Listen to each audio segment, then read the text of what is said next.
Yann Guéval pour le budget. Bien, monsieur le maire, chers collègues, le budget primitif 2021 de la ville est l'expression du débat d'orientation budgétaire que nous avons eu le 9 février dernier.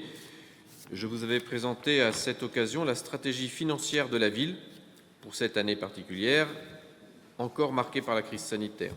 Je ne reviens donc pas sur les éléments qui ont fait l'objet du débat, sauf pour vous dire que la situation financière de la ville reste saine, que nous disposons de marge de manœuvre pour engager les nombreuses actions à venir. Le budget 2021 a été élaboré avec le plus grand soin et j'en remercie les collègues élus et tous les services de la collectivité, à commencer bien entendu par le service des finances. Il a donc été élaboré dans le plus grand soin pour que les engagements que nous avons pris devant les Brestoises et les Brestois deviennent des réalisations concrètes. Le graphique que vous voyez en ce moment à l'écran permet d'avoir une vue d'ensemble du budget primitif de la ville pour cette année.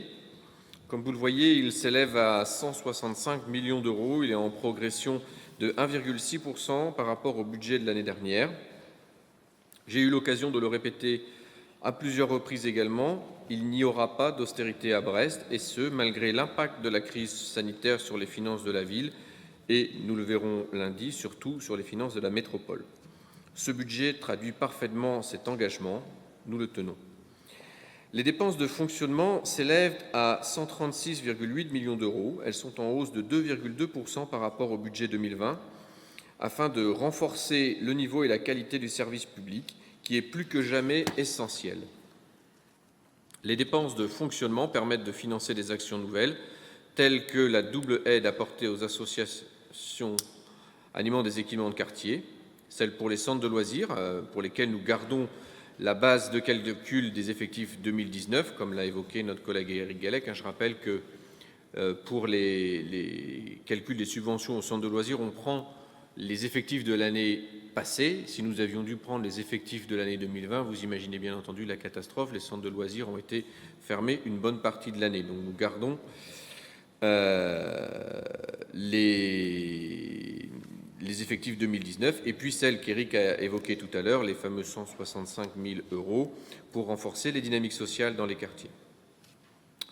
Ou bien encore la nouvelle étape que nous franchissons avec le renforcement de notre politique de tranquillité collective, avec le lancement des premiers recrutements de la brigade de tranquillité urbaine qui était à notre programme et qui devrait être effective en fin d'année. Ces dépenses permettent aussi d'assurer les dépenses liées aux grands événements, et en premier lieu desquels l'organisation du grand départ du Tour de France le 26 juin prochain pour 700 000 euros. Cette somme intègre la participation versée à la région Bretagne et encore la location de matériel pour l'organisation de cet événement. La ville de Brest s'apprête à faire de ce grand départ une grande et belle fête populaire. Les dépenses d'investissement, quant à elles, sont prévues à hauteur de 22,6 millions d'euros. C'est un niveau d'investissement égal à celui du budget 2020. Les dépenses imprévues, autrefois inscrites au budget, ne le sont plus du fait de l'adaptation de la nouvelle nomenclature comptable pour laquelle nous avions délibéré en fin d'année dernière. Ce niveau d'investissement, au-delà des services apportés à la population, est aussi un acte fort en faveur de la relance économique et des entreprises locales qui sont appelées, pour la majorité d'entre elles, à réaliser les travaux. Le solde d'épargne nette atteint 5,4 millions d'euros. C'est un bon niveau d'autofinancement qui nous permet de financer 24% des dépenses d'investissement inscrites au budget. Comme vous le savez, notre ville est peu endettée. Elle dispose donc d'une capacité à se réendetter raisonnablement afin d'investir durablement pour le bien de la population.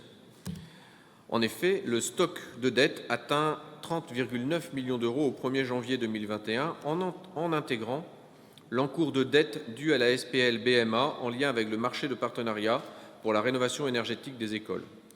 C'est une progression de 3 millions d'euros par rapport à l'endettement au BP 2020. La dette de la ville de Brest est de l'ordre de 217 euros par habitant, quand la moyenne des grandes villes de la strate de la nôtre se situe autour des 1 000 euros par habitant. Le ratio de solvabilité financière se situe à 2,9 ans au budget primitif, soit bien en dessous des seuils de 12 ans à ne pas dépasser. Les voyants financiers restent donc au vert. La ville est d'ailleurs bien moins endettée que la moyenne des villes de notre strate.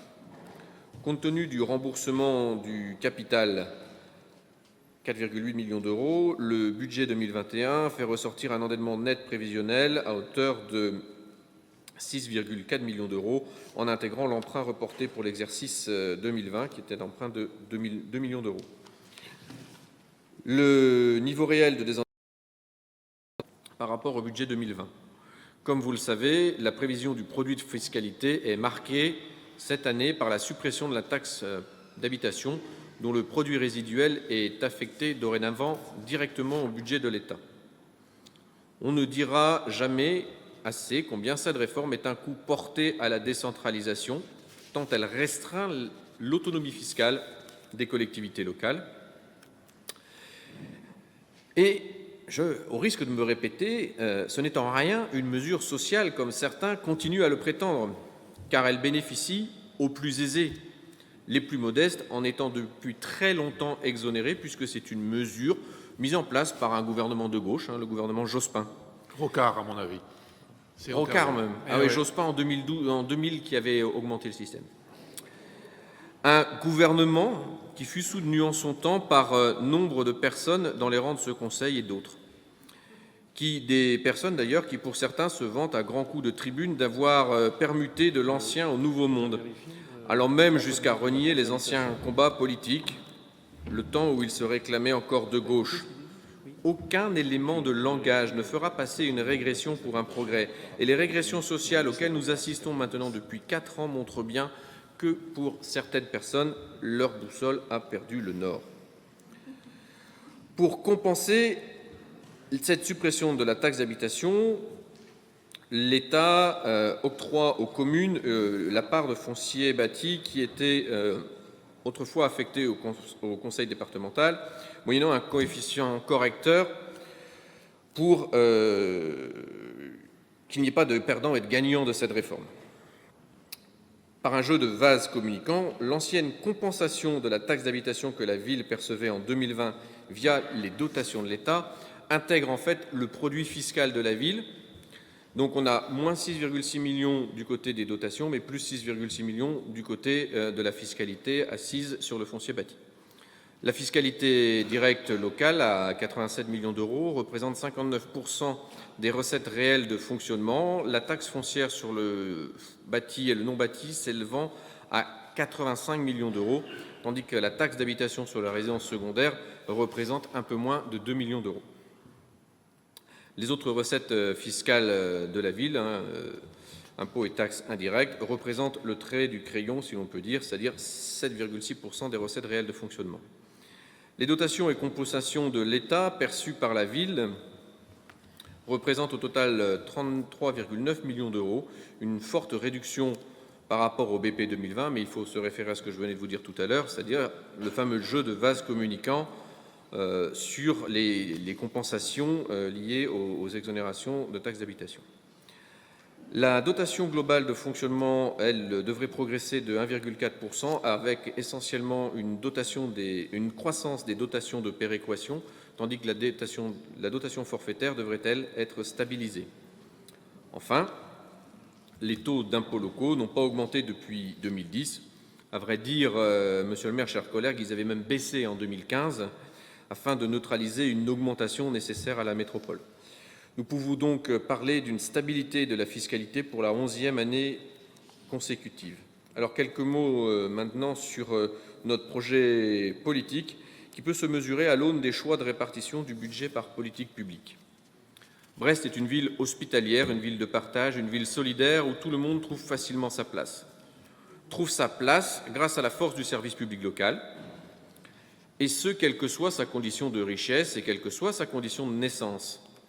Cette exigence, nous la retrouvons dans chaque décision que nous prenons, dans chaque action que nous votons dans ce Conseil. C'est un vrai choix politique, je dirais même plus, c'est un choix de société que de faire de la justice sociale une des pierres angulaires de nos politiques publiques. Elle est l'une des conditions indispensables du bien vivre à Brest. Ainsi, Les politiques éducatives représentent le premier poste de dépense de la ville. Cette année, nous y consacrerons 57,2 millions d'euros, comme vous le voyez maintenant. C'est une décision forte, c'est aussi un marqueur de notre action en faveur des générations futures et de la lutte contre les inégalités. Pour que tous les enfants brestois, d'où qu'ils viennent, aient un accès et un confort optimal dans les écoles publiques. Nous consacrons cette année plus de 4,5 millions d'euros pour l'accueil des enfants dans les écoles maternelles et élémentaires. Pour que tous aient un accès à une alimentation saine et de qualité grâce à notre politique volontariste en faveur du bio et du local dans les cantines et la mise en place de tarifs adaptés aux ressources des familles, nous consacrons plus de 3,7 millions d'euros pour la restauration collective scolaire. Je rappelle aussi que toutes les familles, absolument toutes les familles dont les enfants sont inscrits à la cantine, bénéficient de l'effort de la collectivité en matière de tarification. Le coût d'un repas facturé aux familles varie selon le quotient familial de la gratuité à 5,23 € pour les occasionnels, c'est-à-dire les enfants qui ne vont pas à la cantine tous les jours. La ville prend en charge près de 12 € pour le coût de la pause méridienne, quand le coût moyen payé par les familles est en fait de 2,76 €. Le coût d'une pause de midi, le midi 2 pour un enfant, c'est à peu près 15 €.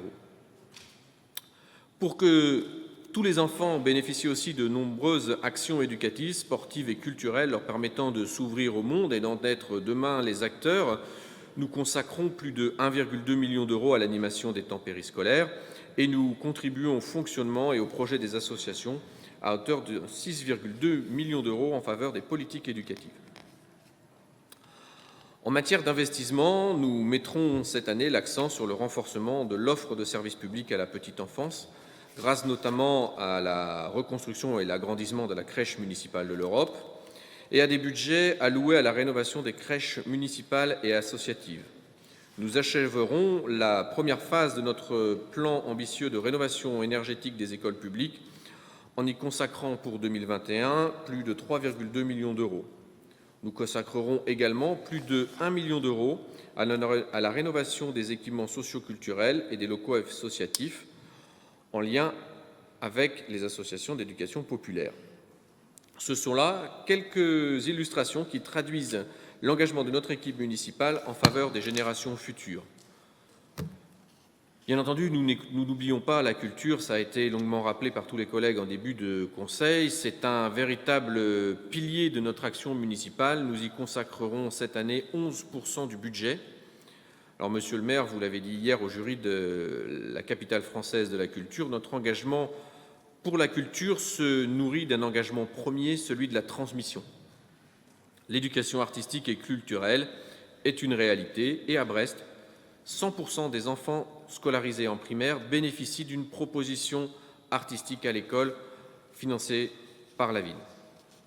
Cette candidature dont on a déjà parlé autour des métamorphoses de la ville et du monde a créé un formidable engouement collectif et participatif, preuve en est de la richesse de notre tissu culturel et du goût du collectif si singulier à Brest.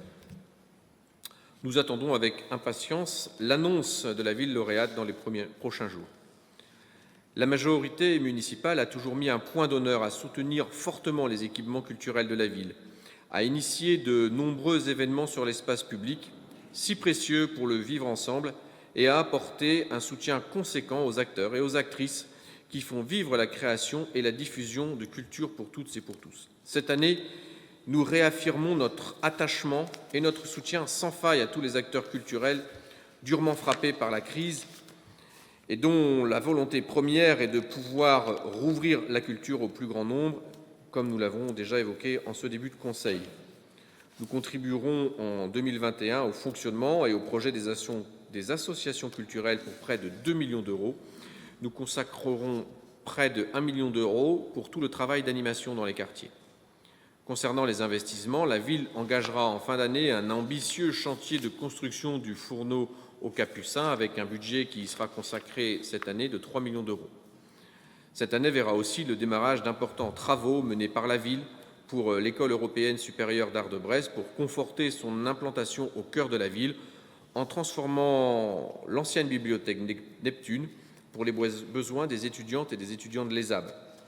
C'est aussi une nouvelle illustration de notre engagement pour la jeunesse. Quant au sport comme outil d'inclusion sociale, je n'oublie pas non plus le soutien de la ville au profit des quelques 200 clubs et associations sportives du territoire qui promeuvent tant de disciplines sportives dans tous les quartiers de la ville.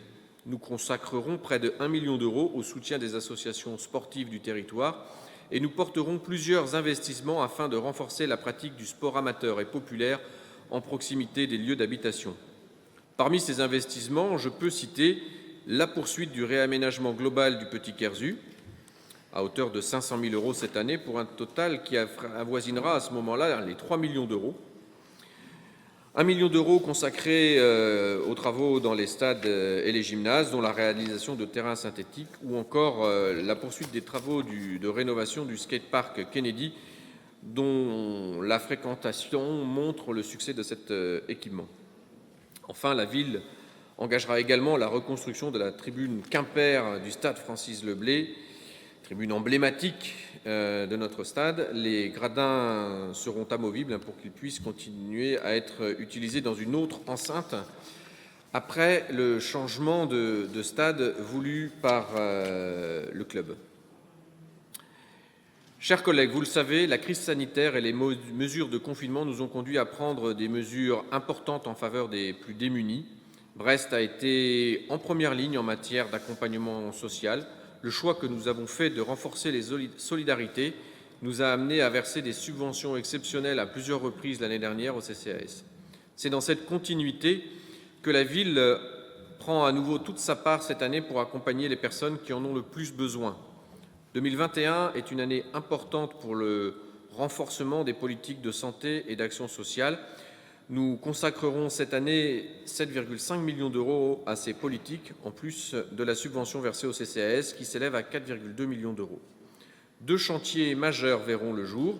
Il s'agit pour le premier de l'extension-rénovation des locaux du CCAS rue Jules Ferry pour améliorer les conditions d'accueil des plus modestes et les conditions de travail des agents du CCAS. Et le second, la reconstruction du CHRS, plus communément appelé le foyer du port.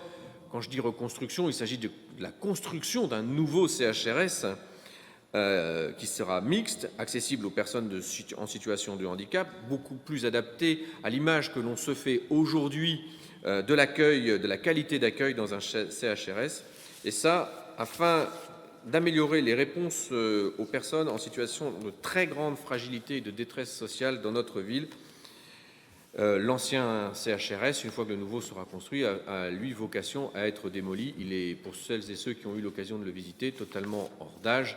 Et ce n'est plus dans ce genre de locaux que nous comptons aujourd'hui héberger les plus démunis.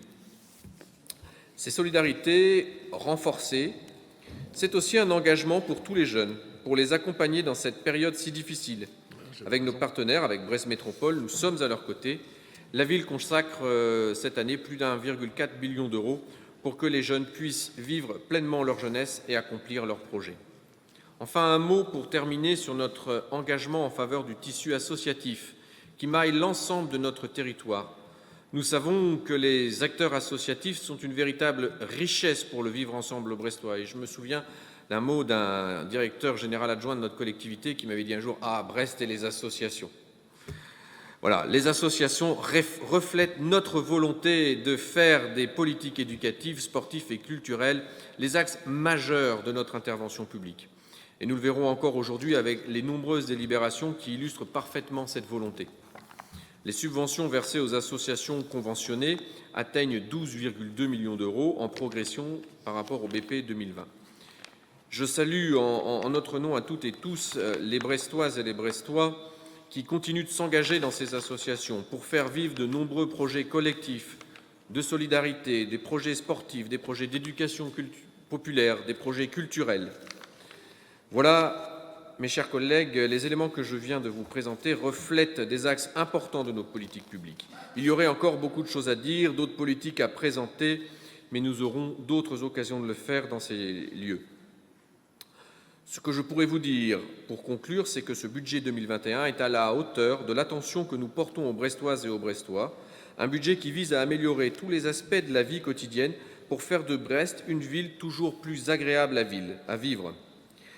Nous avons les moyens et l'énergie de porter des actions fidèles à notre projet politique de gauche, d'améliorer la vie des Brestoises et des Brestoises de tous les âges, de toute la vie, pour eux et avec eux. Je vous remercie.